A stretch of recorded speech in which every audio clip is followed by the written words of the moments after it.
What's so stupid? It's actually genius. Intentionally failing repeatedly at a particularly shitty job that you hate doing in your workplace, so eventually you're not asked to do it anymore. I know this because I have employees that have done this. The reverse of the curse of competency, the blessing of bullshit. Doing the bare amount that keeps you employed, but fucking up the big things, so they're someone else's problem. Seen it. Lived it. My uncle explained something very similar to me once. He called it the union. Whatever happened to the Snuggie? I remember laughing at the mere existence of those sleeved blankets. Then I was joke gifted one, and I fucking loved it. The Snuggle was primarily invented so that wheelchair users could use it easily and still be mobile. Obviously the marketing on that is pretty niche, so they didn't advertise it that way, and it became sort of a meme. Because to able-bodied people it seemed like a ridiculous thing. Why not just use a blanket or a robe? This is sort of a trend in those as seen on TV products, like that banana slicer. It seems like a useless thing to many people, but if you have limited mobility in your hands it probably is a very useful tool that can help you day to day. Anyway, that's just a little fun fact for you. Have a nice day. I never thought about the Snuggie or that banana slicer from the perspective of someone with limited mobility. That actually makes perfect sense. Up until now I just thought the jokes about the Snuggie were kind of stupid, since everybody also always complains about having to reach out from under their blanket to get stuff. Being really bad at things like fixing iPads. My dad and uncles need help with their tech stuff all the time, and they always come to me because my sister is hopeless with that stuff. She's not, but she's got them believing that. I do the same thing at work. Just pretend you're hopelessly incompetent or slow, and they'll always ask someone else to do it. Deliver exactly what they want promptly, and they'll promptly deliver new problems for you to solve. Only really works if you don't want to get promoted and have a job that's hard to get fired from, though. If your boss expects a task to be done in 5 hours, but you can do it in one, just fuck around for the other 4. It's what everyone does already, so why mess with a good thing? The NASA theory, doing something illegally in an obvious fashion somewhere you shouldn't be doing it will make your action go unnoticed. For example, smoking a joint in front of a police station. People will think that no one in his right mind would do it, so it must be a rolled cigarette and not a joint. I live in a country where it's illegal. Disclaimer, that theory hasn't been scientifically proven, so try at your own risk. Tell that to my brother, who earned the nickname Criminal Mastermind for getting arrested smoking one right behind a police station when he was a teen.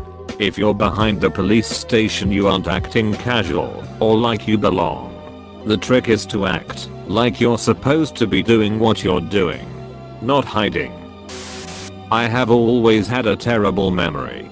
Back when I had reasons to send actual letters through the mail I would always forget to buy stamps. So, if I really needed to mail a letter I would put my own address as the recipient and the intended recipient as the sender, so that it would be returned to sender, which is actually the intended recipient. Worked every single time. I expected it to fail a few, but it never did. What if you're mailing it to a different city? Like, you're mailing something from LA to New York, and you drop it in a mailbox in LA. They'll send it to New York because it doesn't have postage? I mailed a letter, several, from Marion, Virginia to Sevierville, TN successfully several times. I remember reading that this company, I think they made candy bars or toothpaste, and they spent exorbitant amounts of money for this engineering firm to create a system/device that would clear the empty packages from the conveyor belt to separate the full packages from the mistakenly empty ones.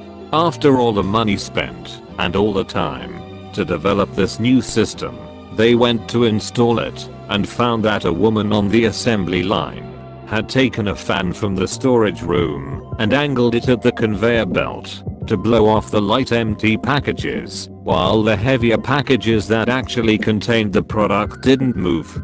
And it was flawless. Just a stupid industrial fan that did the job perfectly without thousands and thousands of dollars and months of R&D. A good example of exogenous vs endogenous inventions. Exo is one created by the thinkers. Endo is one created organically by the people who actually use X and naturally improve through repetition. The idea of just turn it off and then turn it back on again. It makes more sense if you know what that actually does. Computers are incredibly complex systems, so if one tiny thing fucks up, it can slowly snowball in the background without anyone noticing, fucking up more and more tiny things until there's enough tiny fuck ups put together to cause a normal, noticeable fuck up.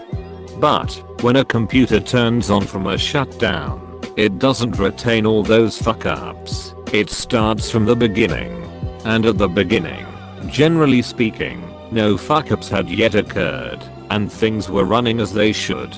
So what turning it off and on again really does is force the computer to start over from before the point it made any tiny mistakes. This is simplifying things a lot, but that's the general idea. Kinda like when you trip over words, and instead of trying to fix it, you're better off starting over. I remember one guy in my high school cooking class, yes we had a cooking class, and it was in the morning, said this after I said I suck at cooking. This was like halfway into the semester. Bro, how do you suck at cooking? You look like you have trouble with everything. I said. Bro, I fucked up eggs bad on the first day when I was half baked. Since then you and the team have not allowed me to make breakfast and different foods because we're graded on it and y'all don't trust me after I explained it. So I decided after the first week I'd roll with it and continue sucking so you guys can cook my breakfast for me and I can wake up later all while acing cooking class. Thanks bro. I walked away and sat down and said, are we making pancakes? Let me try, I promise I won't burn it. Looks back and winks at the team member who confronted me. And that's when I realized it's easy to manipulate people and why people. Food stamps. Have you seen that show Extreme Couponing? People like to make fun of them, but in the end they literally buy food that would cost $2,000 for zero. I even saw a woman that not only ended up buying food for free, but the shop had to pay her a few bucks. Brilliant. I can't believe any of these are real, because coupons just don't stack like that, unless you're a severe Karen. The best discount I got was 86% off a pair of ankle boots.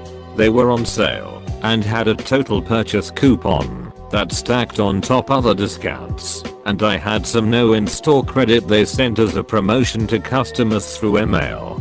My mom wasn't going to use hers, so I got $25 off. I got a pair of $69.99 ankle boots for $8.92 after tax. But that's the best I've been able to do. I was playing a very intense match on Rainbow Six Siege. Unfortunately I needed to go to the bathroom. I didn't want to lose that match, so I put my cell phone with the camera focusing the TV and started a video call with my iPad. I won that match from my bathroom. I've done this at work when running wire through a wall. I couldn't see what was going on, so I made a video call from my work phone to my personal phone and set them up where I could see what was happening. 2 minutes later it was done. I'm still not sure whether to be proud or ashamed of myself for that one. Sounds good to me, boss. In the old days you'd have had to use a person for that, and everyone knows what a hassle people are. When I was in 4th grade, the school I went to had 3 teachers per grade. I started out in the standard class and was very disruptive. Eventually I was given a test and moved to the advanced class. While in the advanced classes I maintained the highest grade, but was so disruptive that I eventually was moved out of the class into the remedial class, to which I never did homework and was also extremely disruptive. I was not invited to graduation, and an official letter was sent to my mother telling her I failed every class. 3 weeks after school had started, the school sent my mother a certificate stating I had passed and was invited to a breakfast for National Honor Roll, and my sisters who got the yearbook showed I was voted best in class. I literally annoyed the teachers so hard that they passed me so they wouldn't have to deal with me anymore.